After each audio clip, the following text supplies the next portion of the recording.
since this race left Dublin. He was so far behind after the prologue, it seemed he was not interested. But 3 minutes off the lead, and it's very possible now he could snatch the yellow jersey away from Jan Ullrich. Especially in these conditions, rain and very low temperatures, 12 degrees Celsius, and you can see already on the first climb of the day a lot of riders being left behind. This is the Col de la Croix de Fer. And now, as we move on towards the Col de Galibier, conditions haven't changed at all here. Adolfo Massi has picked up both climbs of the Col de Croix de Fer and the Col de Telegraph. But conditions here on the Galibier are quite atrocious now. We're going up to the highest point of this year's Tour de France, and Pantani isn't going to wait. We're a long way from the top and a long way from the finish here, and nobody's reacted. By making it 11 kilometres to go to the summit here, Phil, and Pantani has not waited. In fact, he's looking over his shoulder to see if there's any reaction behind it. It's coming from Luc Leblanc. Now, this man crashed on the first climb of the day, the Col de Croix de Fer. It didn't seem to affect him at all, and now he's got help, and that's what he wants, because there's an awful long way to go to the finish from the top of the Col de la Galibier, but it looks as if Luc Leblanc is in serious difficulty. Well, he's tried to go across to Pantani, but I don't think he's going to even get onto him here, because the weather is bad, and I think Luc Leblanc is thinking better of the attack here. Certainly no reaction at all from Ullrich, content to set the tempo, because remember, this attack has gone very early.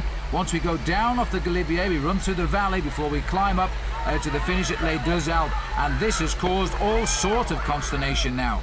Christophe Renero is up the road as well. He's put a great performance in this afternoon. He's trying to set the road alight for the Cofidis team. He's trying to set something up for Bobby Julich, because today is the day in the Alps that Bobby Julich said he could challenge Jan Ullrich. He's always favoured the Alps over the Pyrenees, and certainly that's why Team Cofidis have gone out. But Marco Pantani this afternoon has gone out to do something very special. But from the top of the Galibier field, there's 45 kilometres to go to the finish. That's an awful long way to go. It certainly is. Jean-Sully Robin sitting at the back of this league group here for the US Postal and riding a good solid race at the moment. Cofidis again have planted a lot of good riders in this front group, including Bobby Julich and Christophe Renero. And I'll tell you what, Renero rode his first Tour de France last year and he only finished 115th. He's been a totally different rider this year so far.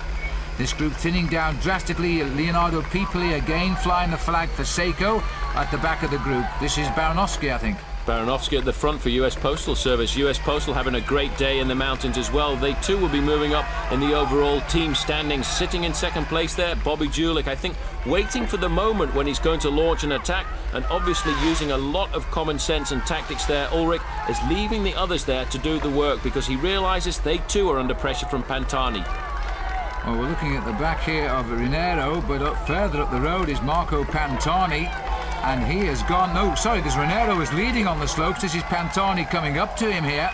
And Pantani has closed this gap quite sensationally. Renero was third over the Croix de Fer. He was second over the Col de Telegraph. And now he's going to have to hang on to the Flying Pirate if he gets up to him, and I think he will. What a move by Pantani there. He's going to pick up Christophe Renero, who was away at the bottom of this climb now, and I'm sure he will go straight by him. But there's an awful long way to go to the finish, and he's not too happy about the encouragement from the spectators. This is a very dangerous pastime. These spectators try and run alongside their favourites, and many riders in the past, Phil, have actually been knocked off by spectators doing this, which is why I think such a reaction coming from Pantani.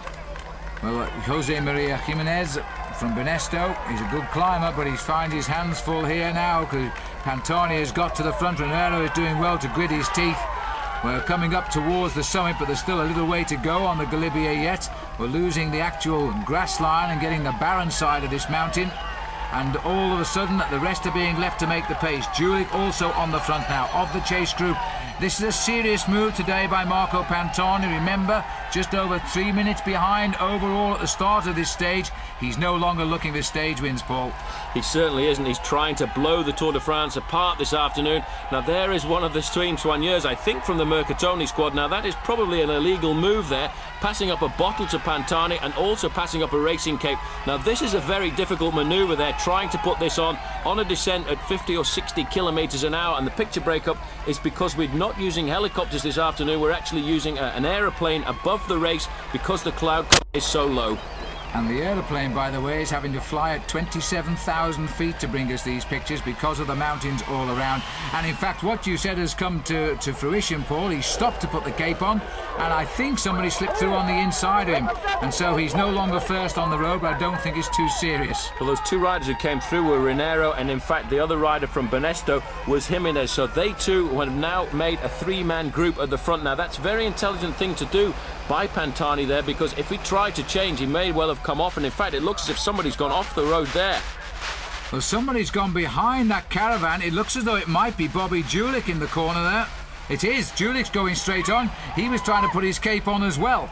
Well, he lost it going around the corner there, obviously deciding to go straight on instead of trying to turn around there, and he's going to be quite scared on the descent now. He's obviously used that opportunity to stop and put his cape on. He's trying to wrap it up now. All of these riders trying to keep as warm as possible because it's very difficult. Phil, there's a problem here with the yellow jersey. Well, the yellow jersey, I think, has got a flat tyre, and it's another puncture here. We're not very far away from the climb of Les Deux Alpes either, and the weather conditions have closed in, and once again, Jan Ullrich is finding the Tour de France is not his friend.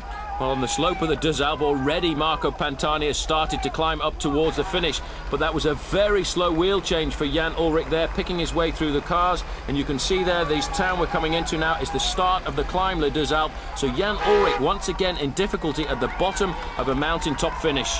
Well, we are going to struggle to bring you the pictures now, but that is the time gap, I presume, back to the Jan Ullrich group, and that is 4 minutes, which puts Pantani in the yellow jersey now, and already Ullrich is out of it. What an amazing tour this is turning out to be, and we're still being run off at record speed. And the big problem for Ullrich this afternoon is he does not have any teammates with him. They've all been left behind on the slopes of the Galibier, and Marco Pantani is riding a time trial here to what for him I think is going to be a second victory, because he's not showing any signs of being affected by the cold weather. He hasn't got a raincoat on now. He's obviously thrown that away, and he's going to ride up this mountain as fast as he can. Well, we've been treated to this man in the Pyrenees. Now, what are they going to do about him here in the Alps? But at least there's some reaction coming. Bobby Julich trying to get away from the front of the group now, put some time into Ullrich as well.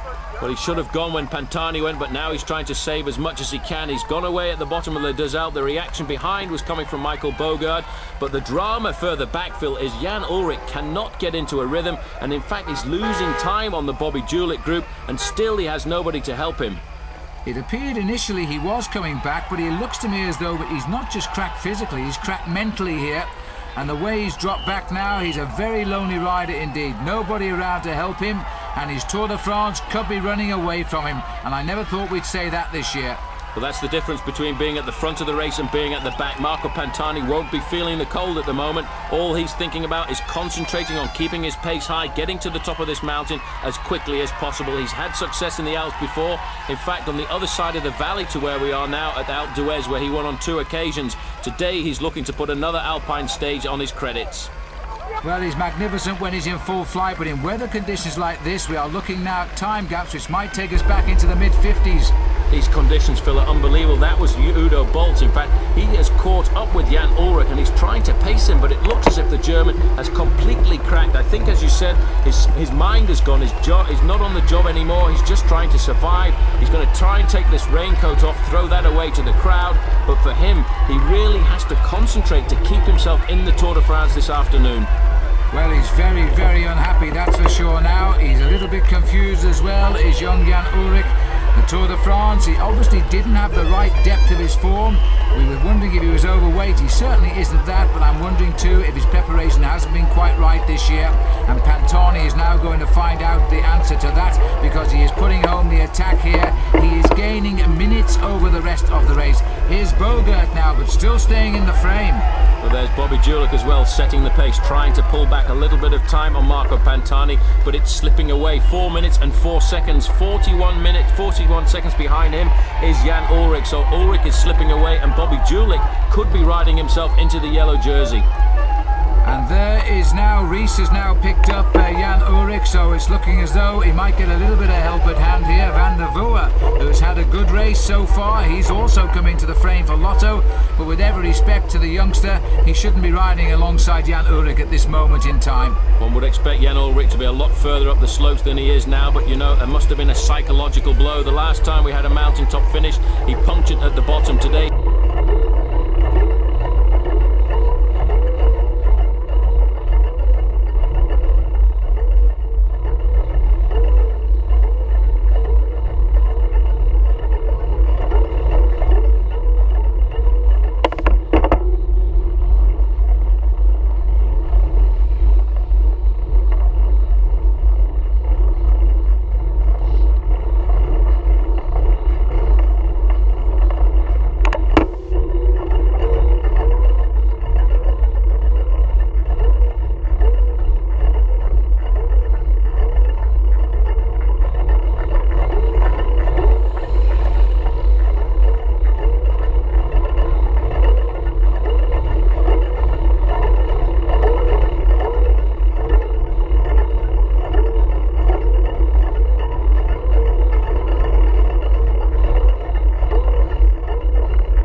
massive legs going, how am I going to